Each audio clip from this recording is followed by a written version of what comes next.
భగవంతుడేంటంటే అధోక్షజ. అధోక్షజ అంటే మనం మన ఇంద్రియాలతో ఆయనని పట్టుకోలేము. రైట్?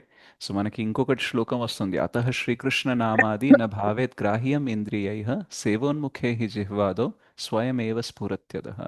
సో, భగవంతుడేంటంటే ఇంద్రియాలకి అతీతంగా ఉంటారు. ఎందుకంటే ఆయన శరీరం దేనితో తయారు చేయబడింది? పంచభూతాలతోనా? No, No problem. No problem. Sachchidananda Gunatit, he is విగ్రహం. Gunatit. Hmm. He doesn't have Sachchidananda a స్వరూపం.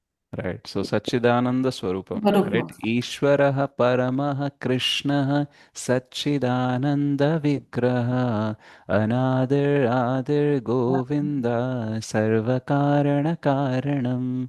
మనది బాడీ మటీరియల్, మన కళ్ళు మటీరియల్, మన మెంటాలిటీ మెటీరియల్, మొత్తం మెటీరియల్.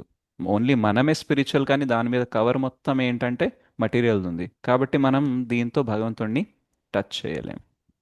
రైట్. కాబట్టి భగవంతుడు ఏం చేయాలి? మనకి పర్మిషన్ ఇవ్వాలి ఆయనని టచ్ చేసేలాగా, ఆయన అనుభూతి జరిగేలాగా అనుకునే సేవోన్ముఖేహి జిహ్వాదో. సో ఫస్ట్ మనం నాలుకతో సేవ స్టార్ట్ చేయాలి. నాలుకతో ఏం సేవ చేస్తాం మనం ఫస్ట్? హరే కృష్ణ హరినామం Prasadam tintam first. మనది ఫస్ట్ సేవ చాంటింగ్ కాదు, ఫస్ట్ సేవ ప్రసాదం.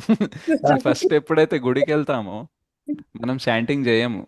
ఫస్ట్ ఏం చేస్తామంటే అలా దర్శనం చేసుకొని వచ్చి ఫస్ట్ ప్రసాదం తింటాం. సో ఫస్ట్ మన నాలుక భగవంతుని నామం తీసుకోవడం కాదు, జనరల్గా ప్రసాదంలోనే ఫస్ట్ ఇన్వాల్వ్ అవుతుంది. And that is the easiest way. Right. So అందుకనే శ్రీల ప్రభుపాద్ అంటారు అనమాట, టెంపుల్కి ఎవరు వచ్చినా సరే వాళ్ళకి ప్రసాదం దొరకాలి అని అంటారు.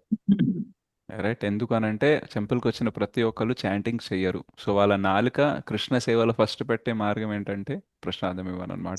అందుకని ఎవరైనా మాతాజీస్ కానీ ప్రభుజీస్ కానీ అంటారనుకోండి, మా ఫ్యామిలీలో మాకు సపోర్ట్ చేస్తలేరు అని అంటే వాళ్ళకి